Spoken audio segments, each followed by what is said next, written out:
খতনা শব্দটা মূলত হবে খিতনা বা খেতান। আমরা যেটাকে সুন্নতে খতনা বলি, ইসলামী শরীয়তের গুরুত্বপূর্ণ বিষয়গুলোর মধ্যে এটাও একটা গুরুত্বপূর্ণ বিষয়।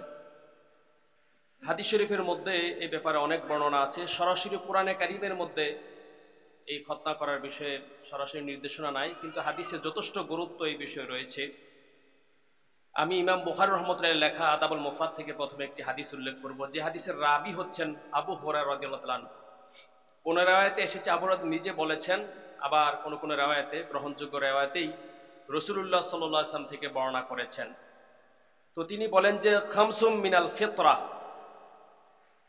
পাঁচটা জিনিস এমন আছেন যে এটা স্বভাব সুলভ, যেগুলো মুসলমানদের গুরুত্বপূর্ণ বৈশিষ্ট্যের অন্তর্ভুক্ত। এই স্বভাব সুলভ পাঁচটা কাজের মধ্যে এক নাম্বার কাজ হচ্ছে তাকলিমুল আজফার, নখ কাটা। দুই নাম্বার ওয়াকাসুস শারিব, মোসকে খাটো করা। তিন নাম্বার ওয়ানাতফুল ইব, বগলের পশমকে উপরে ফেলা, উঠানো। আর চার নাম্বার ওয়াহালকুল আনাহ, নাভির নিচের পশমকে কামানো। আর পাঁচ নাম্বার হচ্ছে ওয়াল খেতান, খতনা করা। তো ইসলামের স্বভাবজাত বৈশিষ্ট্যের মধ্যে, পাঁচটি গুরুত্বপূর্ণ বৈশিষ্ট্যের মধ্যে একটা বৈশিষ্ট্য হলো খতনা করা। শুধু তাই না, রাসূলুল্লাহ সাল্লাল্লাহু আলাইহি সাল্লাম বলেন আরবাউম মিন সুনানিল মুরসালিন, চারটা জিনিস হচ্ছে সমস্ত নবীদের সুন্নাহর অন্তর্ভুক্ত।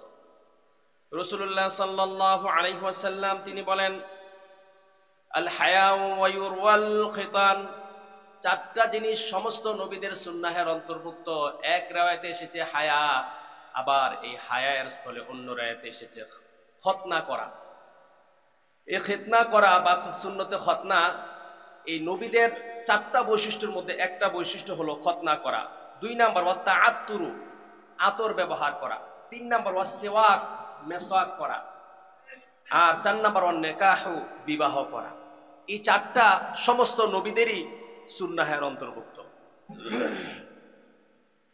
ইবনে শিহাব থেকে হাদিস এসেছে, যেটা ইমাম বুখারী রাহমাতুল্লাহ riwayat করেছেন। তিনি বলেন কানা আর-রাজুলু ইযা আসলামা উমিরা বিল ইখতিতানি ওয়া ইযা কানা কাবীরা ওয়া ইন কানা কাবীরা। হাদিসের মধ্যে এসেছে যদি কেউ নতুনভাবে ইসলাম ধর্ম গ্রহণ করত, সে যদি বয়স্ক হতো, তাকে খতনা করার জন্য নির্দেশ দেওয়া হতো। বয়স্ক যদি কেউ ইসলাম ধর্ম গ্রহণ করত, তাকেও খতনা করার কথা বলা হতো। ইসলামের গুরুত্বপূর্ণ একটি অংশ হওয়ার কারণেই বয়স্ক কেউ যদি ইসলাম ধর্ম গ্রহণ করে, তাকেও খতনা করার জন্য নির্দেশ দেওয়া হতো। আবু হুরায়রা থেকে আরেকটি হাদিস এসেছে, আন্না রাসূলুল্লাহ সাল্লাল্লাহু আলাইহি ওয়াসাল্লাম قال, রাসূলুল্লাহ সাল্লাল্লাহু আলাইহি ওয়াসাল্লাম ইরশাদ ফরমান ইখতাতানা ইব্রাহিম আলাইহিমুস সালাম বাদা 80 সানা। হযরত ইব্রাহিম আলাইহিস সালাম, ওনার বয়স যখন 80-এরও ঊর্ধ্বে, 80 বছরেরও আরো বেশি হয়ে গেছে, তখন তিনি খতনা করেছেন।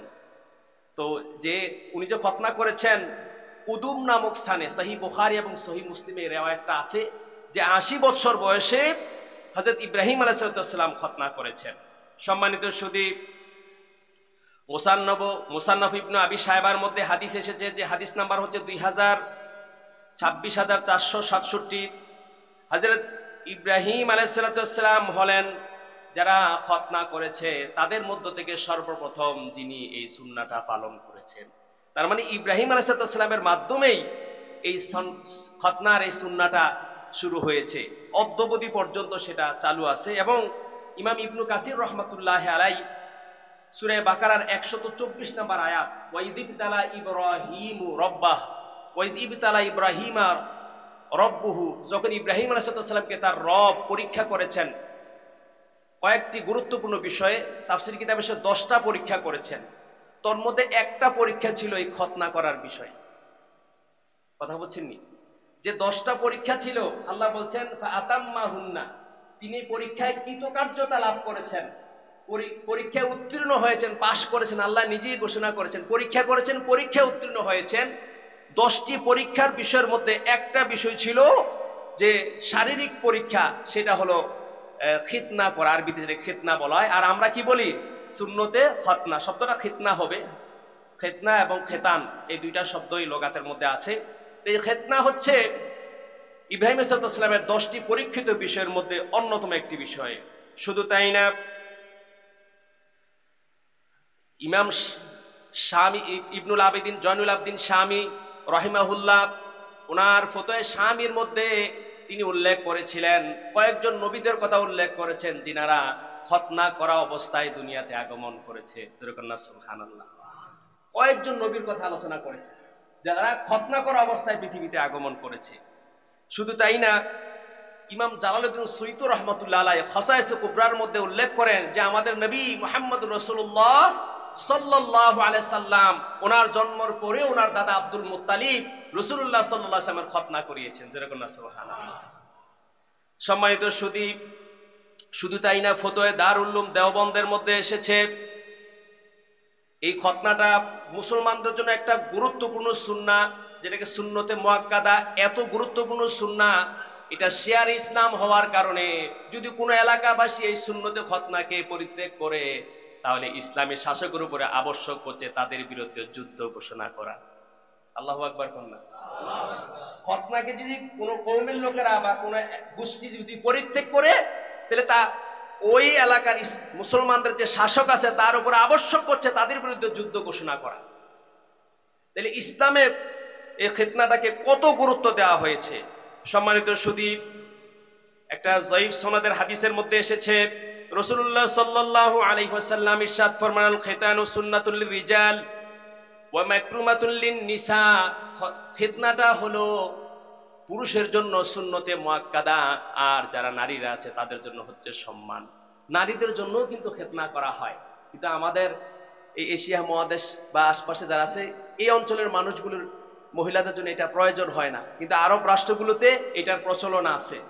এই খিতনা করানোর প্রচলন কি, নারীদের জন্য খিতনা করানোর প্রচলন আছে, কিন্তু আমাদের এই অঞ্চলের যারা আছে এদের এটা করার প্রয়োজন হয় না।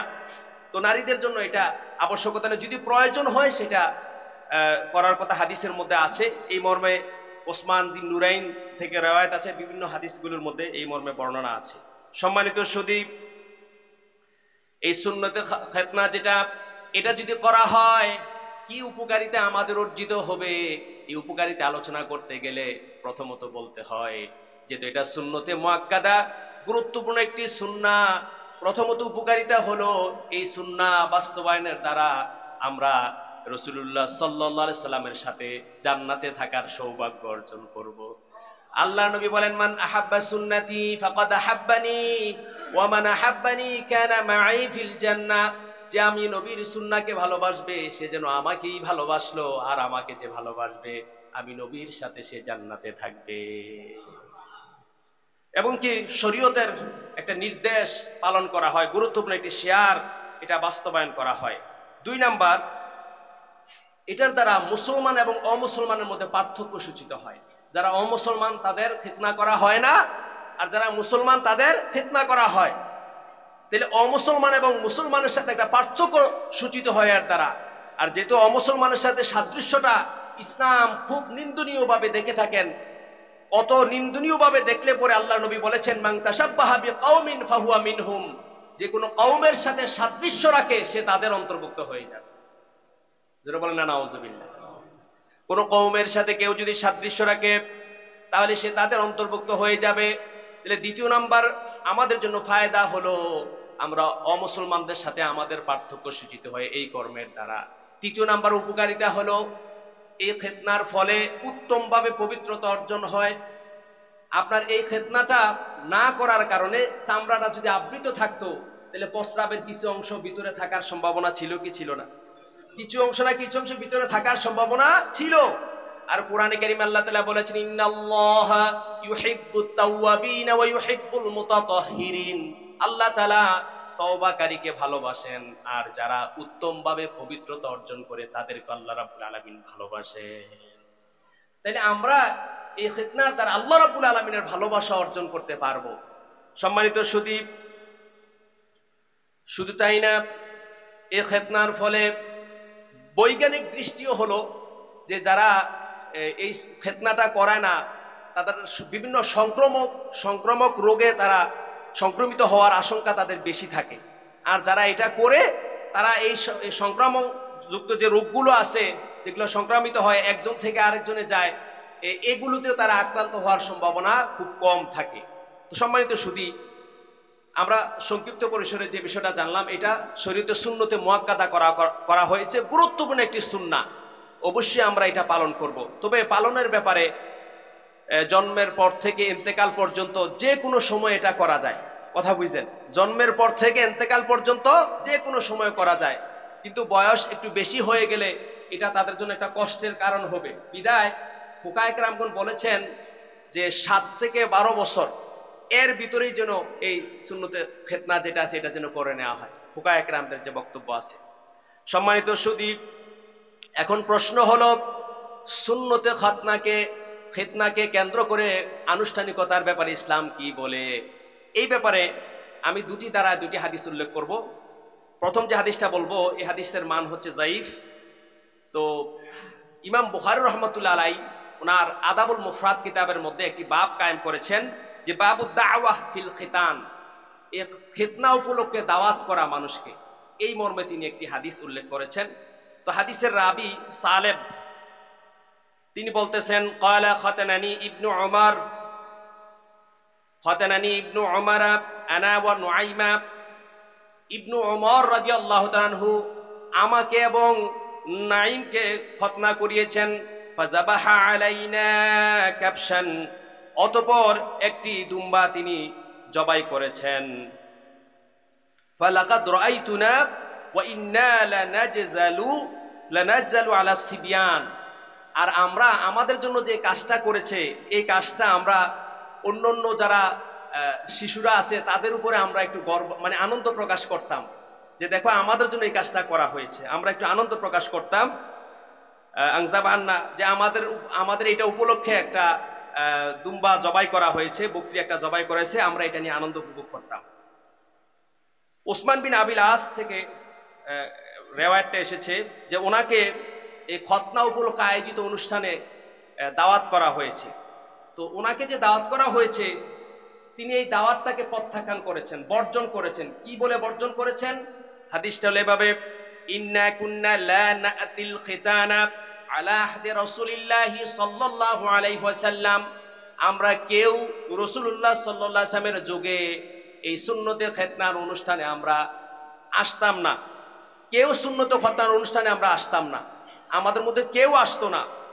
এরপরে বলতেছে ওয়ালা নুতআলা, এবং এটার জন্য আমাদেরকে কেউ দাওয়াতও করতো না, মানে আমাদেরকেও দাওয়াত করা হতো না রাসূলের যুগে, আমরা এগুলোর ব্যাপারে আমরা আসতামও না। তো সম্মানিত সুধী, পূর্বের যে হাদিসটা ছিল মাওকুফ হাদিস।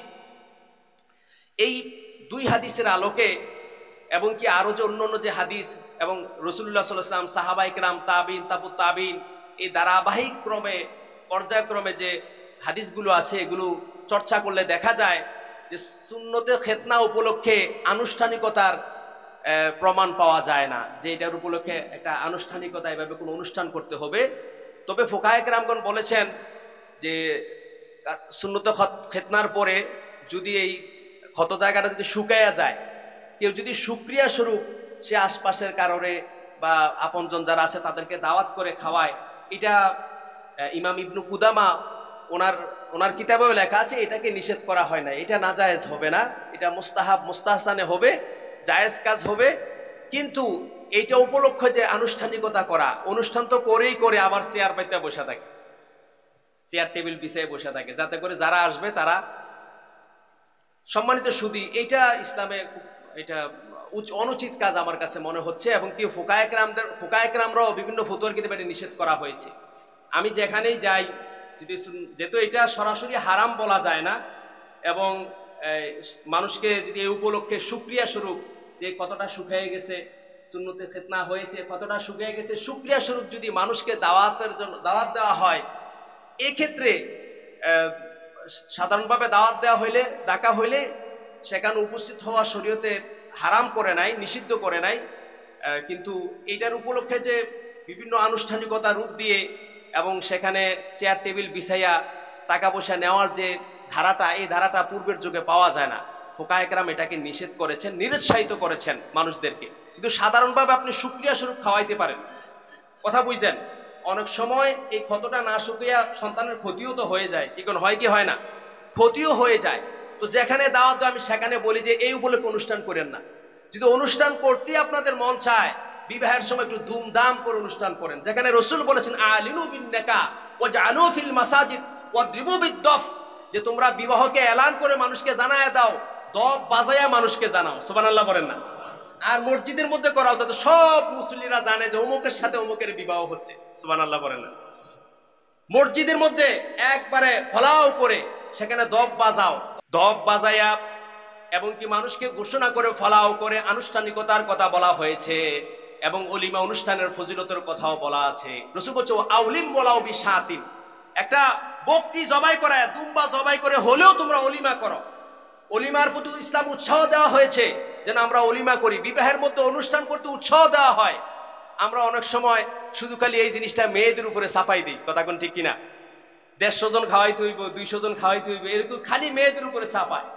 অলিমার মূল বিষয়টা হচ্ছে পুরুষে খাওয়াইবে। কারা খাওয়াইবে? কথা কন না?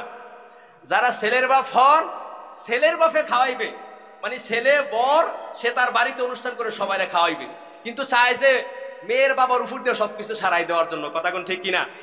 মানে কোন রকম এদিক দিয়ে সারাই দিলে এদিক দিয়ে টাকাটা পয়সা গেল। শুনেন, সব টাকা খরচ করলে বরকত একরকম হয় না। আপনি যদি অলিমা উপলক্ষে যতগুলো অর্থ আপনার খরচ হয়, আপনি মন থেকে করেন, কোনো কিছু পাওয়ার আশায় না, মানুষের কাছ থেকে মন থেকে আপনি করেন, দেখবেন আল্লাহ তাআলা আপনাকে এমন বরকত দেবে আপনি কল্পনাও করতে পারবেন না। প্রত্যেকটা নেকের কাজে বরকত নিহিত আছে। রাসূল সাল্লাল্লাহু আলাইহি ওয়াসাল্লাম নিজে অলিমা করেছেন, সাহাবায়ে কেরামরা অলিমা করেছেন। সম্মানিত সুধী, শুধু তাই না, আপনি যদি অনুষ্ঠান করতে চান, আকিকার অনুষ্ঠান করেন। রাসূলুল্লাহ সাল্লাল্লাহু আলাইহি সাল্লাম উনার জন্মের 7ম দিনে হাদিসের মধ্যে এসেছে যে আক্কা আনহু জাদ্দুহু আব্দুল মুত্তালিব বিকাবশিন, দুম্বা জবাই করে ওনার দাদা আব্দুল মুত্তালিব রাসূল সাল্লাল্লাহু আলাইহি ওয়াসাল্লামের আকিকা দিয়েছেন। লোকদেরকে আকিকার অনুষ্ঠানে দাওয়াত করছে, দাওয়াত করে ওই দাওয়াতের অনুষ্ঠানের মধ্যে সকলের সামনে ঘোষণা করেছে এই সন্তানের নাম হচ্ছে মুহাম্মদ। সুবহানাল্লাহ বলেন না? তো লোকেরা তাকে বলল মা হামালুকা আলা আন তুসাম্মিয়াহু মুহাম্মদ, ও আব্দুল মুত্তালিব, কিসে তোমাকে উদ্বুদ্ধ করলো তার নাম তুমি মুত্তালিব রাখলা, মানে মুহাম্মদ রাখলে? তখন আব্দুল মুত্তালিব জবাব দিল উরিদু আইয়াহমাদাহুল্লাহু ফিস সামা ওয়া ইয়াহমাদাহুন নাসু ফিল আরদে, আমি আশা করি আল্লাহ আসমানবাসী নিয়ে আসমান এই মুহাম্মদের প্রশংসা করবে আর জমিনবাসী জমিনে এই মুহাম্মদের প্রশংসা করবে। জোরে কন্না সুবহানাল্লাহ। সম্মানিত সুধী, রাসূলুল্লাহ সাল্লাল্লাহু আলাইহি ওয়াসাল্লাম সহিহ বুখারীর riwayate এসেছে কুল্লু মাউলুদিন মুরতাহানুম বিআকিকা, প্রত্যেকটা নবজাতক সন্তান আকিকার সাথে বন্ধক থাকে। মানে আকিকা করলেন তো এটা বন্ধক রয়ে গেল কার কাছে? আল্লাহর কাছে। এই আকিকার উসিলায় আপনার সন্তানকে আল্লাহ তাআলা বিভিন্ন প্রকারের রোগ শোক বিপদ আপদ বালা মুসিবত থেকে হেফাজত করে। উত্তম হলো এই আকিকাটা সুন্নাহ হলো 7ম দিনে করা। যদি তাতে সম্ভব না হয়, অন্য হাদিসের মধ্যে এসেছে যে 14তম দিনে করা, তাতেও যদি সম্ভব না হয় 21তম দিনে করা, অথবা যে কোনো সময় করা। অনেকে প্রশ্ন করে হুজুর কেউ মারা গেলে কি আকিকা করা যাবে নাকি? কেউ যদি মৃত্যুবরণ করে, আকিকাটা জীবিত ব্যক্তিদের সাথে সম্পৃক্ত, মৃত ব্যক্তির সাথে না। কেউ যদি মারা যায় তার আকিকা দিতে হবে এমন কোনো বিষয় নয়, তার আকিকা দিতে হবে এমন বিষয় শরীয়তে নেই, বরং জীবিত ব্যক্তির সাথে আকিকাটা সম্পৃক্ত। সম্মানিত সুধী, তো যেগুলো শরীয়তে সমর্থন করে এমন অনুষ্ঠানগুলো আমরা করব। এখন এই ওয়াজ করলে যারা এতদিন টাকা দিয়ে খাইয়ে আসছে, সামনে তারা অনুষ্ঠান করবে নিয়ত করছে, তারা কি করবে? হুজুরে আমরা ঠগাইছি, এই হুজুর আর ভালো না, এই হুজুর আর ভালো না, এতদিন হুজুরও খাইছে আমরাও খাইছি, হুজুরও হয়তো টাকা দেয় নাই কিন্তু আমরা তো টাকা দিয়ে খাইছি, এটা উঠান লাগতো না। শোনেন, আপনি আল্লাহর উপরে ভরসা করেন, আল্লাহ তাআলা আপনার বরকত দেবে। দরকার নাই এই সুন্নতে খিতনা উপলক্ষে অনুষ্ঠান তার কোনো প্রয়োজন নাই, এটা করবেন না। আপনি বড় জোর আশপাশে যারা আছেন ঘর বাড়ি দেওয়ার শুকরিয়া স্বরূপ যে তার জন্য একটু খাবার খাওয়ালে, এটা না জায়েজ না, এটা মুস্তাহাব মুস্তাহসান হবে, জায়েজ কাজ হবে। কিন্তু আনুষ্ঠানিকতা এটা সালাফদের থেকে এটা প্রমাণিত না, ফুকায়ে কেরামদের ফতুয়ার কিতাবেও এটাকে সমর্থন দেয় না। বিদায় আমরা এই কাজটাকে বর্জন করার চেষ্টা করব, সাধ্যমতো চেষ্টা করব। আমি বলছি সরাসরি যদি নস যেত নাই, সরাসরি নাই যে রাসূল নিষেধ করেছেন, সাহাবায়ে কেরামরা বলছেন, এমনি হাদিসে বলা আছে যে যাইতেন না, দাওয়াত করা হতো না, আগে হইতো না এখন হয়, কথা বুঝছেন? তো এই জন্য আমি সরাসরি হারাম বলতে পারছি না, কিন্তু এই কাজটা আমাদের পরিহার করা উচিত। আল্লাহ পাক আমাদেরকে যেন পরিহার করার তৌফিক দান করে, সকলে পড়ি আমিন।